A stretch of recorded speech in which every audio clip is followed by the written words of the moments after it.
Good morning. Warm greetings from India.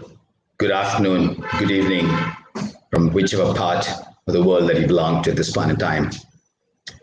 I'm Uday, the session host for this very interesting topic, coaching for performance.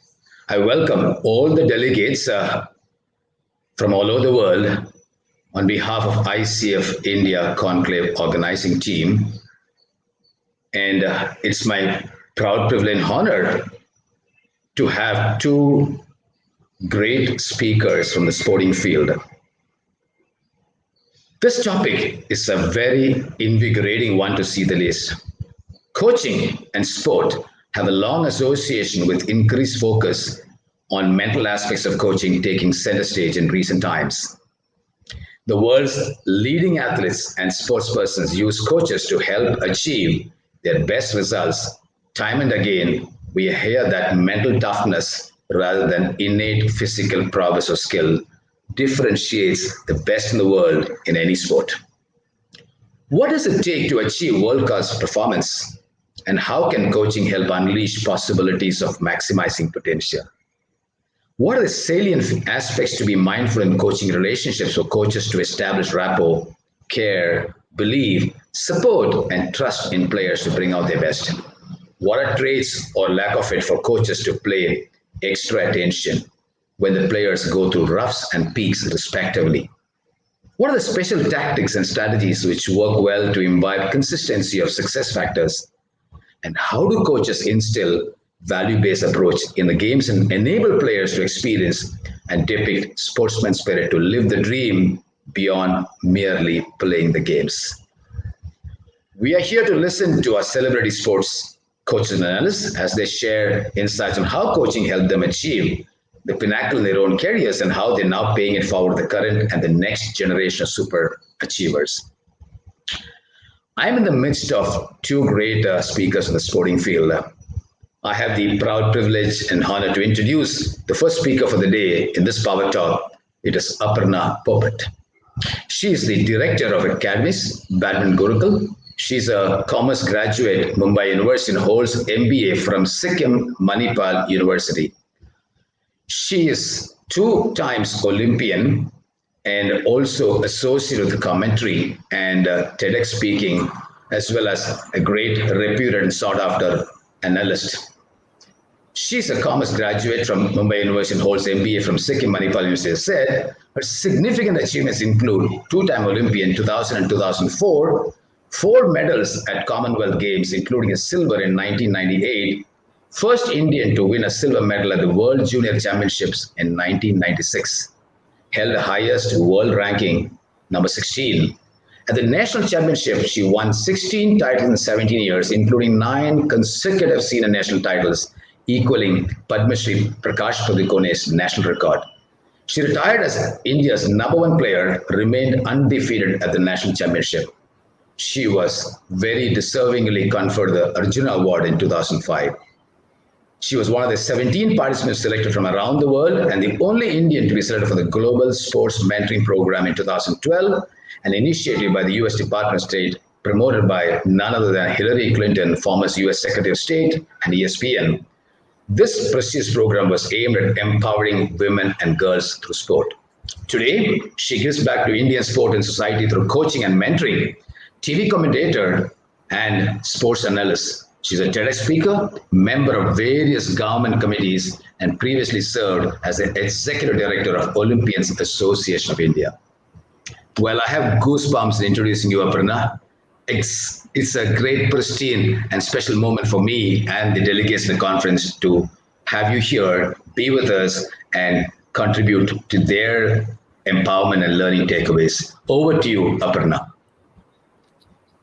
Good morning, everyone. Uday, thank you for the introduction. And, I'm really happy to be here at the ICF Coaching Conclave in India.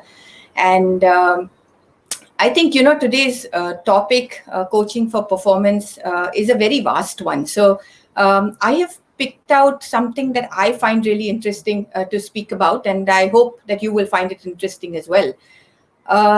So, when we watch sport and we see these elite athletes playing under pressure, And they're surrounded by crowds of noisy spectators, of battling physical exhaustion and earning that victory that they may have dedicated their entire lives, trying to secure. And we see those victories and we see those celebrations and medals, and it raises our spirit. So, wins play a very important and significant role in the high performance sports system and act as a strong motivator for elite athletes and teams. Whichever way they approach it, whether it's through a patient focus on the process one or an aggressive win at all costs, winning is important to them. And, if you look closer, you will find that these precious wins come after a series of, a culmination of smaller wins that happened along the way. And as the match progressed, so it could be individual points, it could be plays, shots, tactics, rallies, tackles. And just to give you a small example, at the Olympics in Tokyo a few weeks ago, India clinched a medal in hockey after a period of 41 years. Now, many of us will never forget the last 10 seconds of that match, where Srijesh decided to move to his right and save that penalty corner goal, which otherwise would have been an equalizer. The final score was 5-4 in favor of India. However, when you look at the entire statistics of the match, Germany actually had a total of 13 penalty corners and another 11 attempts at field goals. So that was a total of 24 chances at that goal for Germany. And yet we restricted them to only 4 goals. So just imagine how many smaller wins we had in that match. So when you break down a performance, you see that at the center of each of those smaller individual wins was an effective decision that was taken by the athlete. A timely decision that brought it all together and that turned the match around or sealed the deal. A decision was the difference between winning and losing, and in many ways on which the athletes and their team's fate rested. And it is those decisions that I would like to speak about today. How they are unique in the sports context and how they are being coached in the current high-performance setup. So for the longest time, most athletes and coaches tended to focus on the physical attributes, technical abilities, and overlook the psychological aspects of performance, including decision-making, believing that these will develop implicitly with the practice of the sport. Of course, we realize that as athletes proceed to the upper echelons of sport, differences in physical and physiological characteristics appear less likely to discriminate, while the importance of other components, such as the ability to anticipate and make decisions, is magnified. Naturally, along with the diverse list of responsibilities high-performance coaches have to turn their focus to, decision-making is something that they're looking upon very seriously. They realize that even if everything was done right up to that point, in terms of preparation, strategy, tactics, that one solitary incorrect decision by the athlete could potentially undo all the good. Okay, so now that we've established that decision making is vital, let me just tell you how it is unique in the sports context. So we all know that sport is unscripted action. It's fine margins, split seconds, high stakes with no retakes. And in this context, decision making becomes highly complex. So, when you're out there on the field, let me tell you that, there's an absence of complete information, rapidly changing environments, large number of cues and interactions, some which may be relevant, some may not be, multiple non-linear cause and effect relationships, circumstances of great imponderability, and add to that the time pressure and severe time pressure, I may add. And decisions are made, in this kind of an environment. So let me tell you, in badminton, the shuttle can travel at speeds of up to 420 kilometers per hour.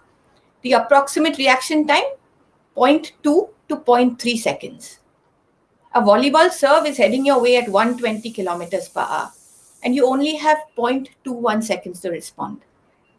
Shoaib Akhtar and Brett Lee, bowled at speeds of around 161 kilometers per hour with a reaction time of 0.45 seconds for the batsman. So, that's really not a lot of time to, identify the ball, the shuttle's trajectory and speed, pick which shot you would like to play, the placement of it, adjust your body, adjust your grip, and then execute the shot correctly. The key elements linked to decision making, therefore, are speed and accuracy of the decision and the time taken to implement the decision effectively. Athletes who master the skill of this quick, decisive decision making tend to dictate the flow or the match, feel in control and are confident and are able to make things happen. They are the ones who are able to score those wins. So how do athletes make those decisions, and what do coaches aspire to develop through decision training? The first aspect is anticipation. That's what they'd like to train through enabling prior knowledge of a situation or experience of specific stimuli or specific situations. The second being to develop memory, build new data and compare it with data previously stored to use in both predictable and unpredictable situations. And the third is to direct attention to relevant indicators. Mind you, some of the indicators that you get might be relevant, might not be, but it's very important to find the ones that are relevant to your task at hand. So it's really the interaction between these three factors, the anticipation, the memory, the attention, is how athletes make their decision, and it is reflected in their performance. So let me bring your attention to this, game that I feel is one of the greatest finishes ever. Game 6 of the 1998 NBA Series Finals. Chicago Bulls versus Utah Jazz. Chicago was trailing by 1 point, and Michael Jordan decided to go for the winning basket, sinking it with only 5.2 seconds to spare, and getting Chicago Bulls its 6th NBA title, their second three-peat. Apart from the winning basket, if you go back and look at that match, and you must if you haven't, the number of clutch moments won by Jordan in those last 3 minutes of the match were absolutely insane. The smaller wins that I was talking about. So how do coaches improve the mental skill of decision making? The first and the most obvious is through the knowledge developed in each sport by coaches, technical directors, sports scientists. While a lot of this information is available in theory, much of it is passed down anecdotally. The second, and this is what I find very interesting, is gaze control research. So gaze behavior research is a new area of motor learning and control, which helps us understand what athletes see when they perform well. For example, one finding is that of a quiet eye, which occurs when the gaze is directed to a specific location in the sports environment prior to the execution of a skill. So this is extensively now being used in the sport of shooting. And this new knowledge makes the defining of decisions a more objective process. And now the third, which is probably the most challenging of the three steps. And that is that the coach really needs to understand how the athlete thinks when they're performing, to identify those decisions within the context of the cognitive skill, which means to increase the attention to specific cues, to anticipate a specific event, to retrieve from memory the correct solution, or to solve a problem under severe time constraint. Elite athletes, of course, have an advantage when it comes to this step because, they have had similar high-level experiences. So they find it easier to understand, this step. But now how do you integrate this into the practice environment? Because you can know all the theory, you can know what to do, but unless you implement it, it's not going to be effective. So basically, it is integrated into practice in much the same way as the technical and tactical skills are developed. And this is where good high-performance coaches make the real difference. Using their experience, keen observation, their intelligence to plan this integration while simultaneously, don't forget, focusing on the technical execution of those decisions. So they use smart variations and combinations. They use questioning and feedback, video analysis, demonstration, and of course, simulation in novel ways. Yet, in spite of all this, one can never be prepared for all the situations that occur during a match. Very often, it's chaos out there. Yet, the decision making goes on. And this is what Phil Jackson, former Chicago Bulls coach, said as he described one of his most effective tactics when he prepared his players. He said, "Once I had the Bulls practice in silence. On another occasion, I made them scrimmage with the lights out. Not because I want to make their lives miserable, but because I want to prepare them for the inevitable chaos that occurs the minute they step onto the basketball court." So how can you practice in advance so that it doesn't catch you off guard? Well, you can try, yet must say this, practice is practice and competition is different. Abhinav Bindra, our very own Olympic gold medalist, believes that you can simulate competition to a certain degree, maybe 10 to 15%, which is better than nothing at all, of course. But you cannot simulate everything because you cannot simulate the physiological changes the body goes through while competing. Which brings me to the next point, which is emotion, behavior, and brain science factor. On so many occasions under pressure, the athlete becomes erratic and unpredictable, forgetting the best laid plans and fumbles with their decisions. This is because athletes' emotional brain engages in a contest with their rational counterpart. Now, even I, as I was researching, found this very interesting, but the emotional brain is 5 times stronger. And unless it is controlled, it takes over. 5 times stronger than its rational counterpart. And we saw this clearly when one of the most revered French soccer players ever, Zinedine Zidane, let his temper get the better of him at the worst possible time. During the 2006 Soccer World Cup final against Italy, Zizou got so irritated with his opponent Materazzi's trash talking that he actually headbutted him in the chest. It earned him a red card and he got sent off in extra time. The French went on to lose on penalty kicks soon thereafter. Could it have been that one wrong decision that cost France the World Cup? So great high-performing coaches manage this neurological conflict in the best effect. The USA boxing coach Emmanuel Stewart explained that to help athletes perform under pressure, he adopts a 2-step approach, which reinforces this 2 brains in 1 model.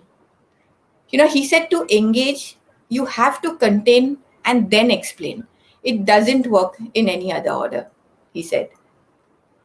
Understanding emotions, how they affect the athlete, and how their influence can be controlled is a fundamental skill for high-performing coaches.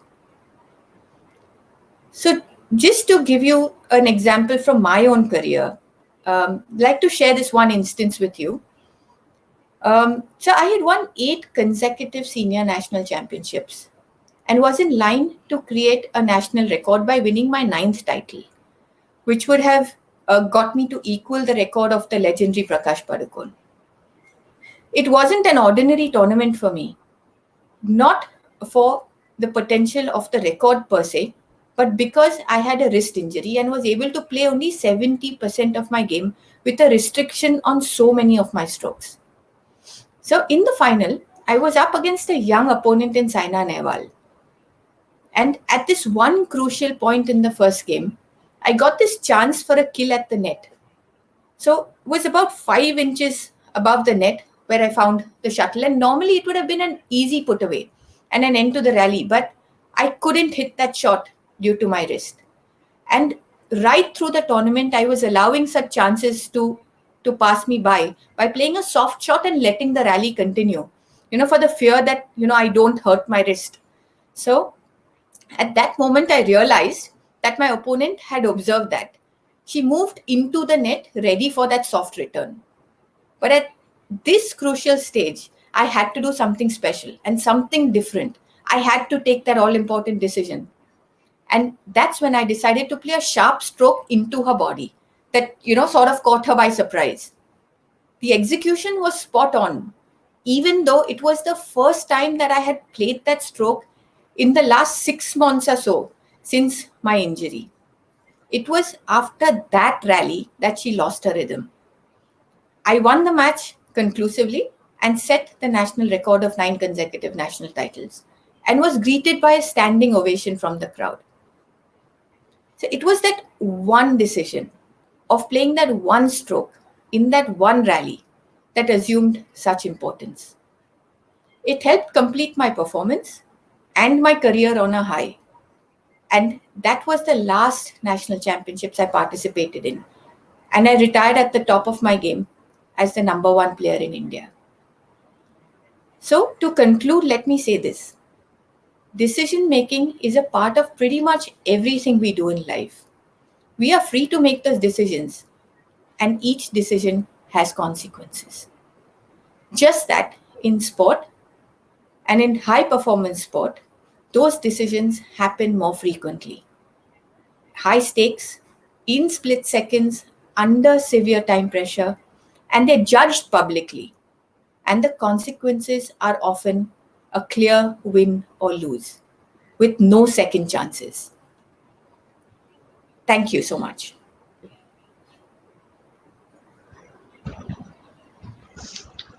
Aparna, I or the delegates would not have asked for anything better at this point in time. Listening to you was understanding what goes in the in the practice in the background to make that real winning habit, performance orientation, and winning with glory. How does it happen? You brought it out so succinctly. The elucidation with examples from all over the world, beyond the sports that you passionately followed, from football to basketball to wherever you brought in, was absolutely in place.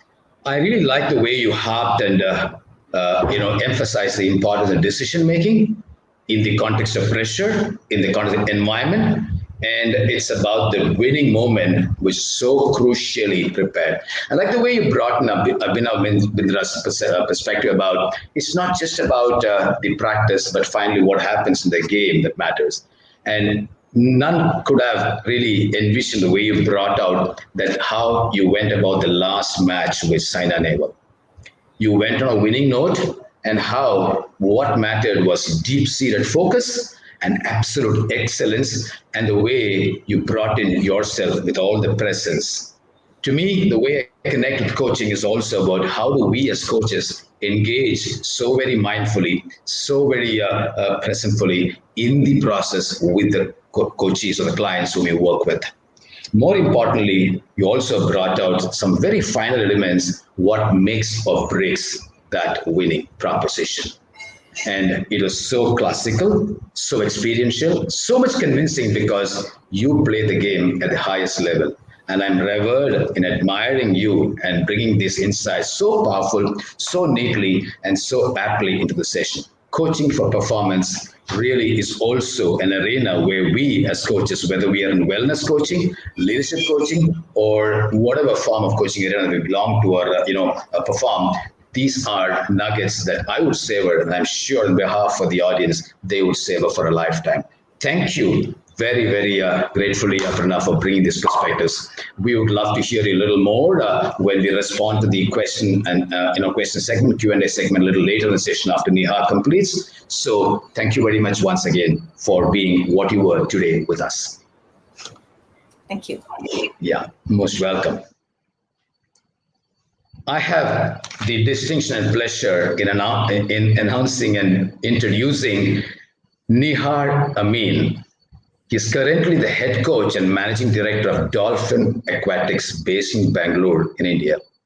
He has been heading the high performance Dolphin Academy of Padukone, Dravid Center for Sports Excellence, Bangalore from 2010 onwards, and is one of the most respected and sought after swimming coaches in India. We had Aparna with the Arjuna Award. Here is somebody who was awarded the prestigious Dronacharya Award, Lifetime Achievement category by the Ministry of Youth Affairs and Sports in 2015 for outstanding contribution to excellence in sports coaching, for his extraordinary achievement in swimming for over a period of, hold my breath, hold your breath, 20 long years. He was the first coach in swimming to receive this award, which he dedicated, guess who, to the swimming community. He has produced medal winners at the Asian Games level, besides shaping the careers of many aspirant and established swimmers. He has coached several record holders and Olympians over the years, including trainees who were the first Indian athletes to qualify for Olympics. Shikha Tandon for Athens 2004, Vridhawal Khade for and Sandeep Sejwal for Beijing 2008. He's also coached Meghna Narayan. Interestingly, he's also coached Mana Patel and Srihari Nataraj, who represented the just concluded Tokyo Olympics 2020. In 1989 to 1992, Nihar was the assistant national team coach in the USA, with team director and Olympic coach Jack Nelson of the Fort Lauderdale swim team. What a honor to be having you with us, Nihar. Nihar is focused on picking the next best swimming talent from the country. Nihar is also a member of the panel of experts for Go Sports Foundation, a sports for non-governmental organization. Well, I do not want to stand between the learners who are keyed in and glued in to listen to Nihar, and it's time to really hand over to you. Welcome, Nihar, to us, and welcome to this conclave. Over to you, Nihar. Thank you so much for that introduction, Uday, and good morning to everybody. It's a pleasure to be here with everyone. I'd like to thank Aparna. I think that was an amazing, that was really amazing what she just put together, and it just made, I think it just took everybody back, and it was absolutely a brilliant presentation. Thank you for that, Aparna. So yeah, so let me just dwell a little bit on my background and why I coach. Basically, although they mentioned 20 years, I have actually been coaching for 41 years now.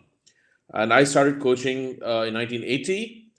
And if you don't, most people wonder what's the deal with swimming? How difficult is that? Let me just share everybody's memories. And for those of you who don't really know, swimming is one of the toughest sports, and roughly 200 countries participate in the sport of swimming at the Olympics, which is very similar to athletics.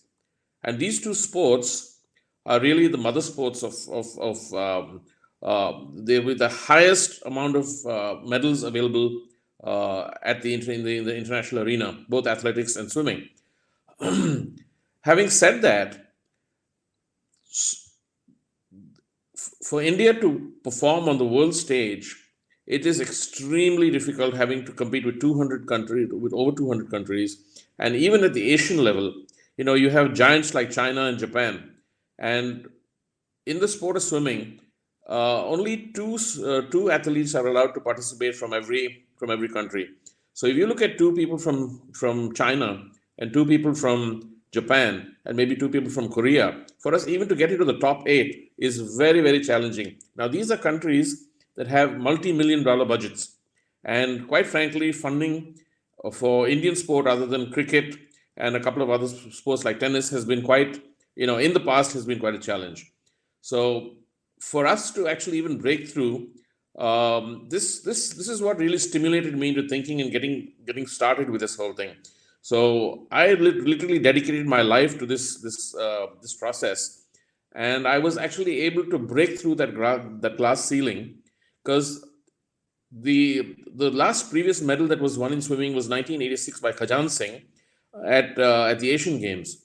So I had an athlete break through 24 years later by the name of Vridhawal Khade, and then repeat it again in 2014. So for us to break through that glass ceiling and achieve at the level of what the best in the world had, and with literally multi-million-dollar budgets, with virtually no funding and no support in those days, it was really about high performance. That's what the focus, high performance. It was really difficult, and that's really been the motivator for me moving forward. Having said that, it's really what drives me as a person, and why sport is important to me is medals are only one aspect of the whole picture. What I do as a coach is I prepare youngsters and our future generations for life and success. And what we really have done is, we have so many of my athletes that I have coached have come back and said, "You made a difference to my life." I was listening to your team meetings. When I was doing a job interview, when I had to deal with a very tough situation, I would remember our meetings, our team meetings, and how you motivated me, and that's how I was able to get through life. And these are people who have achieved at the highest level in the world, in the corporate world. These are people who have, are Rhodes Scholars. I have several Rhodes Scholars who've gone to Oxford and done really, really well. So, and why does this work? Basically, why is sport important? Because when youngsters are exposed to the stress of very high level competition or any kind of competition, it makes them get used to stress, to be able to deal with it. And I have found over the years that a lot of sportsmen, when you put them out into the real world, they become huge successes in real life. So I think it's really, really important that your approach to coaching is really, really important, and how you prepare these things. It's not about medals. Medals is only one small aspect of the whole thing. As coaches, as sports coaches, we have these kids or these athletes for a very small part of their life. And if we prepare them right, they go on to become citizens of the country who are going to bring honor to the country and become big successes and become and contribute to society in a big way. And that has been shown time after time that this is the truth of it. So that's really why I do what I do. This is why I coach. And and moving on after about 40 odd years now, in addition to, still coaching some elite athletes in the high performance area, is that I've also actually started mentoring coaches now, the young aspiring coaches. And I find that's really a good idea. And there are a lot of young coaches out there who I can help with my years of experience and help them get over hurdles that they would spend years, trying to figure out the right way to do things. So this is what I do right now, and actually getting through this thing about stress and the stress of competition and high performance.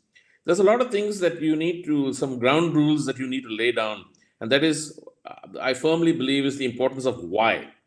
Why? Why do you coach? Why do you compete? What is it that you want to achieve? How do you prepare? How do you propose to get to your goal? What is the route that you want to take? And invariably, one of the big things as far as coaching is concerned is that at the end of the day, you are going to have to deal with a very few winners and a lot of people who haven't made the grade. And if you are able to motivate those people who are not able to make the top 1 or 2 positions, you are going to be a lead. You're going to be inspiring a generation of leaders, and the team gets pulled up, and the productivity of the team is so much higher if you are able to inspire those people who are not able to do it on a day-to-day basis. Talent is one thing. We have a few people who are extremely talented, but with my experience, what I have found is that those individuals who are willing to work hard on a daily basis are definitely going to surpass the ones who are talented and don't really want to do anything about it. So it's perseverance. As far as I'm concerned, it's perseverance. If you don't get to your goal today, if you persevere and do the right things and you do the right kind of gap analysis, sit down after, if you have not achieved your goals, sit down, do an analysis, find your mistakes, learn from your mistakes, and fine-tune your game to a higher level of performance. And you will definitely get there. Not today, maybe not tomorrow, but definitely in the long run, you will be at a much higher level than you ever aspire to be. So I think these are things that are really good. I think sport is an amazing platform, to inculcate discipline and to get youngsters achieve at a high level throughout their life. And this is really why I do what I do. So yeah, so that's pretty much it from me. The key factors really in inculcating this winning habit, it's all about being able to work hard and efficiently on a consistent basis. If you want to motivate these athletes, you've got to, or not even the athletes, or any person or anybody that you come through in your team, you've got to be able to motivate them on a daily basis. Talk to them, make them feel important. When you speak to people regularly, as often as you possibly can, it makes them feel important, and it makes them produce at a higher level. So yeah, I think we are in India is moving very rapidly ahead in sport right now, and I think a lot of good work is being done. And as far as I'm concerned, for me to inspire youngsters to be the champions of tomorrow, to be successes in their life, is what really motivates me. And when athletes come back, when people come back after 10, 15, 20 years and tell me about the success they have made in life at the top levels of their career, I mean, that is very endearing to me. And that's really about, as far as I'm concerned. Other than that, in terms of sport purely, I think at a sporting meet, it's to hear our national anthem and to see our Tiranga flying and actually bring the reputation of our country to the world and show them what we can do, is what inspires me, and I think it should inspire you as coaches and citizens of our country. I just wish you all the very best of luck, and if there's anything I can do to help or support you in whatever the 40 years I've put into this, I'd be happy to do that. Yeah, thank you. Thank you, Nihar. It's been very enlightening, to say the least, to listen to you, and the connect that you brought with what Aparna shared earlier is about the focus, and also how is it connected to the winning habit. Well, I really like the way you talked about how you brought yourself as a matter of destiny into what you're doing, and also why are you doing what you're doing. And that, to me, is a very powerful understanding about the location that you're coming from, in terms of what you are and how you evolved and how you made others evolve. And this is something which I connect to the coaching process that most community in the fraternity of coaches would do, to really ensure it's not just about doing, but constantly be on the learning continuum by questioning, why am I doing what I'm doing? And also, aside to that, how can I do myself better, be better, improve, and ensure that while I improve, I also pass on the techniques, the strategies, and the abilities in people whom I coach. So I also liked your current proposition, moving ahead in life to the next league of mentoring coaches. I think you're really geared up for that, Nihar. And this probably is a stage of life in career for leaders where they become manager of managers, or leader of leaders, mentor of mentors, coach of mentors. And there are several aspects that one could connect in what you said. I also liked the way you emphasized about talent being one thing, but to make it a working habit requires the cardinal foundation of discipline. And discipline is also about being consistent. And the way you brought out, it is not just about making them win medals, but making them, or converting them, or transforming them into good human beings and great citizens of the country. I stand up to applaud, these messages which you brought out so very powerfully, so lucidly, yet with so much of profoundness. Thank you, Nihar, for bringing out these very interesting perspectives, which I'm sure the audience are loving it. Going by WhatsApp in the chat box, they are they're raving with reviews there. They're also encouraging the insights that you brought about. And there are a few questions also for you and Aparna, which they're bringing forth to attention. I would step in there. Just a couple of questions before I move into the question Q&A segment with the audience. Now, Aparna, if I were to ask you, what were the special highs experienced and left you fulfilled and emotionally rewarded? The special highs. You left on a high, you said, but what did you pick up a special high which left you very fulfilled and emotionally rewarded? Yeah, I think, the one that I spoke about was definitely the biggest, because it was sort of at the end of my career, and it was everything coming together in a very positive way, and also being appreciated for it. I think as an athlete, recognition and appreciation is something that we hold very dear. So I think along the way, again, as I spoke about the smaller wins, there are also many smaller highs. Not in terms of comparison of the level, but they've been along the way. And one of it was, I think, when an athlete, you're training really hard, but when you actually manage to perform, that kind of level in a tournament, because as I said, there are so many different things that go on in a tournament. And I remember my coach when I was younger said that if you've trained 100%, you should be able to reproduce at least, 85 to 90% in a match. And that is what will make you a winner. But there have been those extraordinary moments when you've actually gone further than that and gone to about 101, 102, 105%.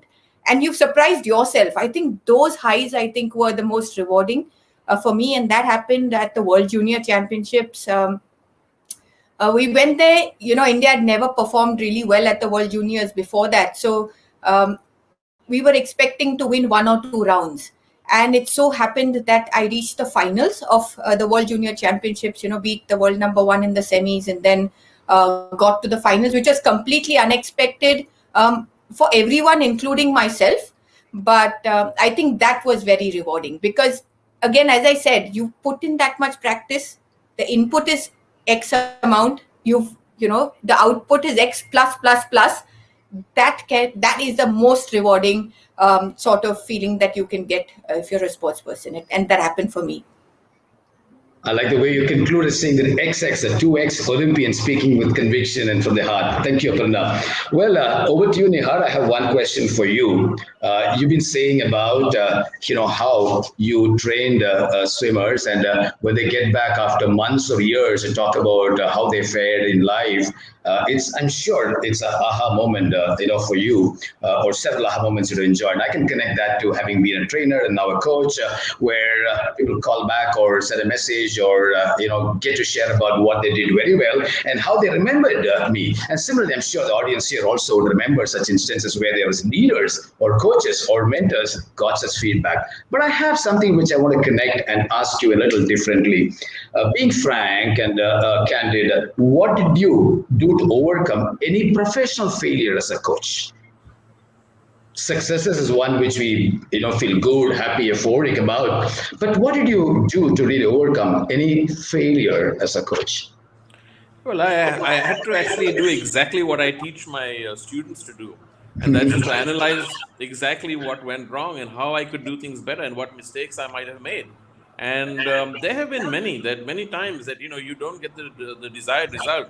But at the end of the day, you can just hang up your suit and say, okay, I'm done. I'm a failure. But this isn't working for me. It's all about perseverance. If you persevere, one day you're going to crack that glass ceiling and you're going to get yourself to a higher level than you did before. You're going to break down your competition with perseverance. That's what you're going to do. Your mic is muted.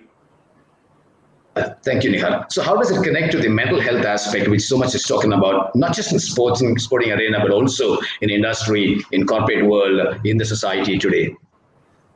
Oh yeah, that was for me. Okay, so mental health. Yeah, mental health is a really big issue right now, and I'm really having to deal with it.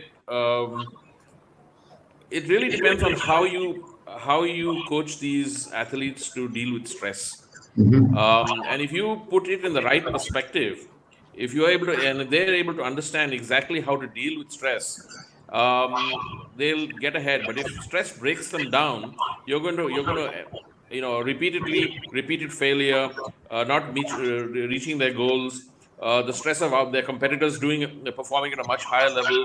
These are things that cause severe anxiety and mental health issues, which need to be addressed to a certain extent by the coach. But there has to be that point in time where you've got to get your athletes involved with a professional sports psychologist. And if that doesn't work, it has to be a clinical psychologist. And if that doesn't work, it has to be a psychiatrist. And these are the three steps really on how difficult this situation can really be. Sports psychologists can only take you that far. But if you have other issues in your life, and it's not only sport that you do. You have to deal with family. You have to deal with pressures at work. You have to deal with all kinds of other pressures that you have to deal with. And there, a clinical psychologist can help you a lot more. And sometimes when just those interventions don't help you, then you will have to move to a psychiatrist, and then they have a different way. There might be medication involved, and of course that's the last resort. But if you learn at a very young age to handle stress and how to deal with it, and one thing that has worked well with me is that to understand exactly what stress is, before a big event, before that point in time where you have when it's a make or break, when you actually have to do it, go for the win, for lack of a better word. It's how you view it. It's are you when you're getting stressed, are you getting stressed, or are you nervous? If you're nervous, are you nervous scared, or are you nervous excited? If you're nervous scared, being scared of the result is a negative emotion. Being excited about your preparation and how you have prepared for this particular event is you're going to have a positive outcome if you're excited about it most of the time. So it depends on how you look at it and how you perceive stress, really. The first part of the response, I could clearly, and even on behalf of the coaching community here, about we need to have these boundaries about when it comes to dealing with mental health issues, and if there is something really, really sensitive, we are not the right people, and then we need to redirect them to psychologists or psychiatrists or who can take care of them. And I really felt happy about the last part about the stress being positive and negative in terms of excitement, and it could be draining. Aparna, before I move on to the Q&A, you are a data analyst in the sports arena, and there is always a saying, play your natural game. We tell as coaches, play your natural leadership game in the corporate world, and things be taken care.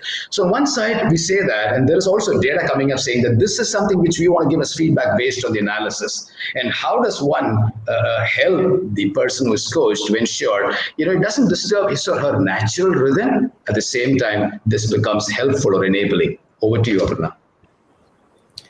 Yeah, I think, data today has become very helpful. So let me say that, because sometimes, if you don't have data to back you up, you are in a way shooting in the dark just based on your own experience. And now that you have these numbers to sort of back what you're feeling or make you see it a different way or through a different perspective. There, for me, I think there's an effective sort of strategy, and there's something that comes naturally to you. If what comes naturally to you also happens to be the most effective thing to do, then things flow. But sometimes there is a conflict there. This is the right thing to do, but it's not coming naturally to you. So can you do it? Can you not? And that's when you need to step out of your comfort zone. Step slightly away from what comes naturally to you, but get the job done. I think getting the job done is the bottom line. Whether you get it and you sort of look at it or rationalize it through data or through your experience or through mentors who've told you something, or your coaches, or the feedback you've received from anywhere else, getting the job done is what is of essence. So sometimes play your natural game, it'll flow. Sometimes it's not going to be possible, but you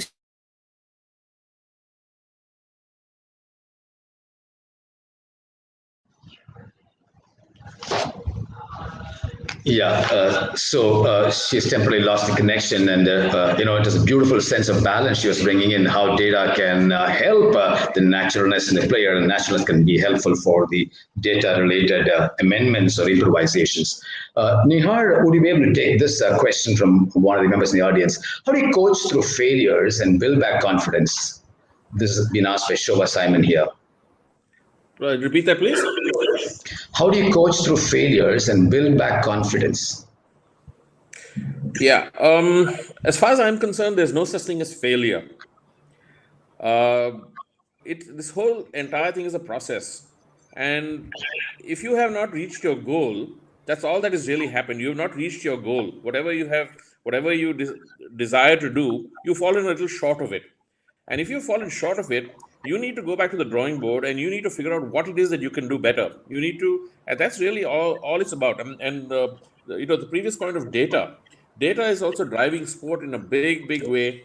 And we use a lot of data to help analyze the results and see, in microseconds exactly what we have done. And, with analysis, proper gap analysis, you're always going to perform better once you analyze exactly what you've done wrong. And it's the elimination of the mistakes, really. If you have made 5 or 6 mistakes in the process, if you do everybody makes mistakes. Nobody's perfect, let's face that. But if you eliminate mistakes, you're going to perform at a higher level. And that's really what happens with my athletes a lot. And I'm sure a lot of people, it could hold true for a lot of people.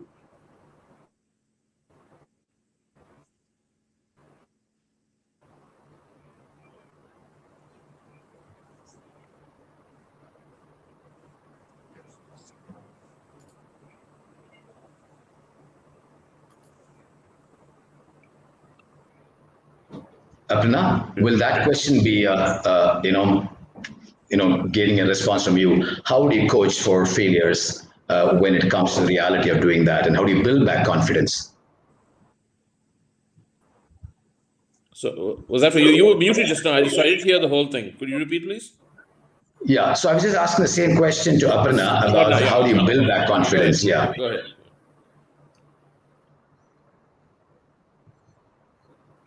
Yeah, sorry, my connection was down, so I couldn't hear the question at all.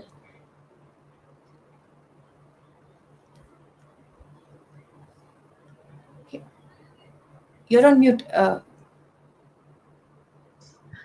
How do you coach through failures and build back confidence? Anecdotes will be great.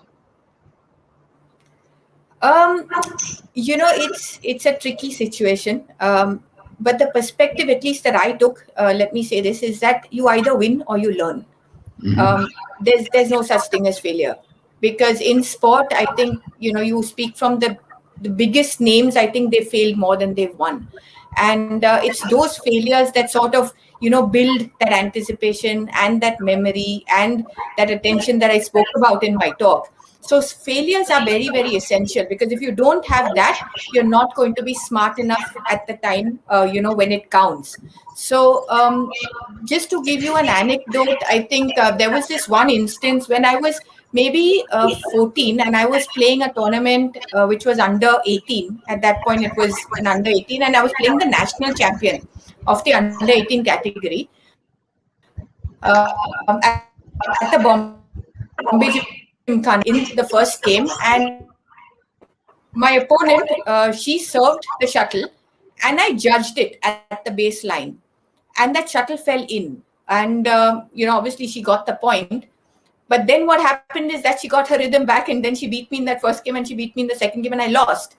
And I remember when I came out, my coach said, I can't even believe that you decided to leave that shuttle, because it's such a crucial point. Unless you were extremely sure, why did you take the chance to do that? And the thing was, like, I just wanted an easy point. I thought, that it could have been, I thought. And he said, look, you might think, at point 1, 2, 3, 5 in the match. You don't think like this when you are at game point. It was a bad time to think and take a decision that was, so risky, and you've paid for it.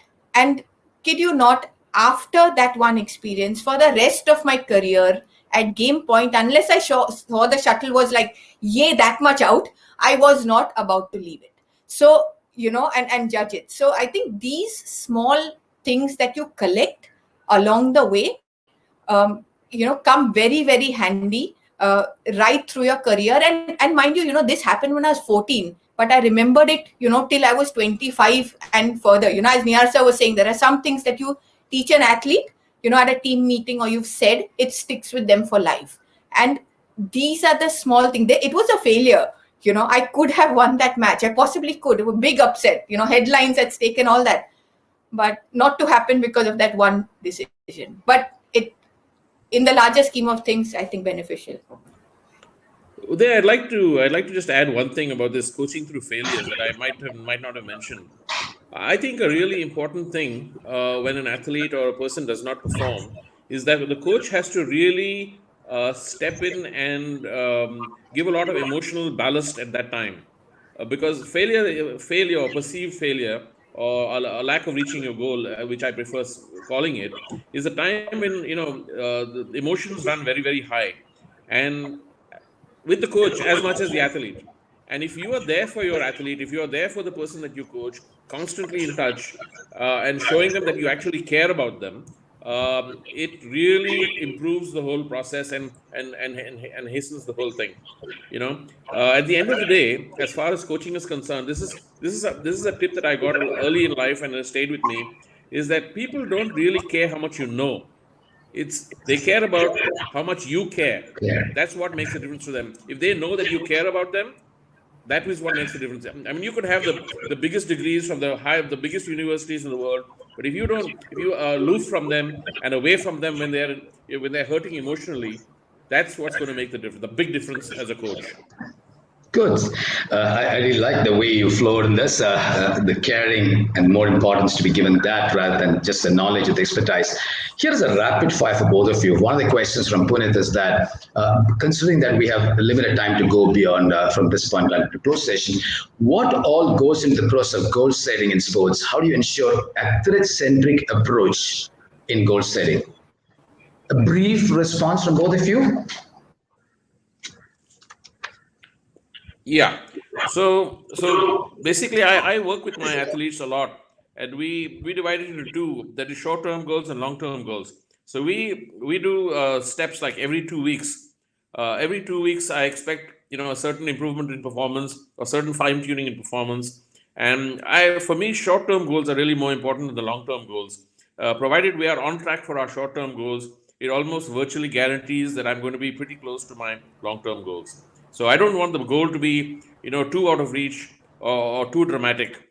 But if we have, do baby steps and make sure that we're achieving our targets from time to time, timely, that is about, once every 2 weeks or every month, I know that I'm on the road and I know I'm on track to get to the big goals.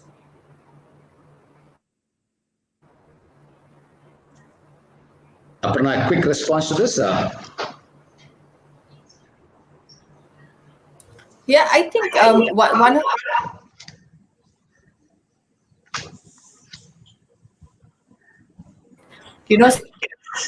smaller goals, or goals that are further on, but the athlete should really believe that it can be done. And I think that is also the job of the coach. And only when they believe that it's possible, will they go out and get motivated by it.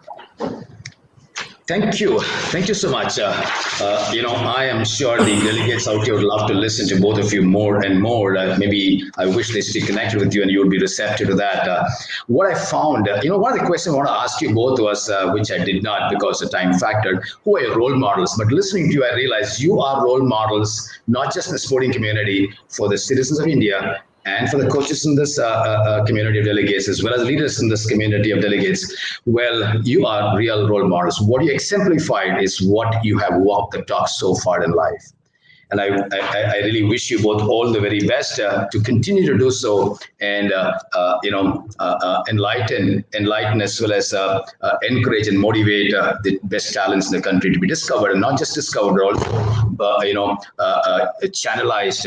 So there are a lot of takeaways for this conclave from you both, and it's been a very interesting session. I'm sure everyone endorses listening to you from the sporting community in connecting to what we do in our work. But because of the time, that I would not be able to give justice to all the questions that came up in the Q&A.